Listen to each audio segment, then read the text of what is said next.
మరో మలుపు, తల్లిదండ్రులకు సీబీఐ నోటీసులు, విచారణకు హాజరు కాలేమంటూ సమాధానం. ఎన్టీఆర్ జిల్లా ఇబ్రహీంపట్నం మహిళల వసతి గృహంలో 18 సంవత్సరాల క్రిందట జరిగిన బీఫార్మసీ విద్యార్థిని ఆయేషా మీరా హత్య కేసులో మరో పరిణామం చోటు చేసుకుంది. ఈ కేసును పునర్విచారించిన సీబీఐ సత్యంబాబుపై పెట్టిన ఐపీసీ 376, 302 సెక్షన్లపై ఈ నెల 19న విజయవాడలోని సీబీఐ న్యాయస్థానానికి హాజరై ఏమైనా అభ్యంతరాలను తెలియజేయాలని ఆయేషా వీరి తల్లిదండ్రులు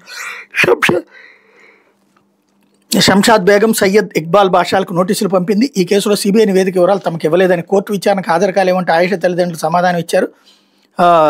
ప్రస్తుతం ఇప్పటిదాకా కూడా తమకు తిప్పుతున్నారు తప్పించి నివేదిక ఇవ్వలేదన్నటువంటిది హైలైట్ చేశారు. అయితే వైకాపాకు చట్టపరంగా జవాబు చెప్తాం, ఆ పార్టీతో రహస్య ఒప్పందాలు లేవు, 3P విధానంలో జిల్లాల అభివృద్ధి, బీజేపీ రాష్ట్ర అధ్యక్షుడు మాధవ్, ప్రత్యర్థులపై భౌతిక దాడులు కూటమి లక్ష్యం కాదు, చట్టాన్ని గౌరవించి న్యాయపరమైన విధానాలను అనుసరిస్తున్నాం, వైకాపా రాజకీయాలపై చట్టపరంగా జవాబు చెప్తాం, ఆ పార్టీతో మాకు రహస్య ఒప్పందాలు లేవని బీజేపీ రాష్ట్ర అధ్యక్షుడు పివిఎన్ మాధవ్ స్పష్టం చేశారు. సారథ్యం యాత్రలో భాగంగా శుక్రవారం పశ్చిమ గోదావరి జిల్లా భీమవరంలో ఆయన ఛాయ్ పే చర్చ యూత్ క్లబ్ పార్టీ విస్తృత స్థాయి సమావేశంలో మాట్లాడారు.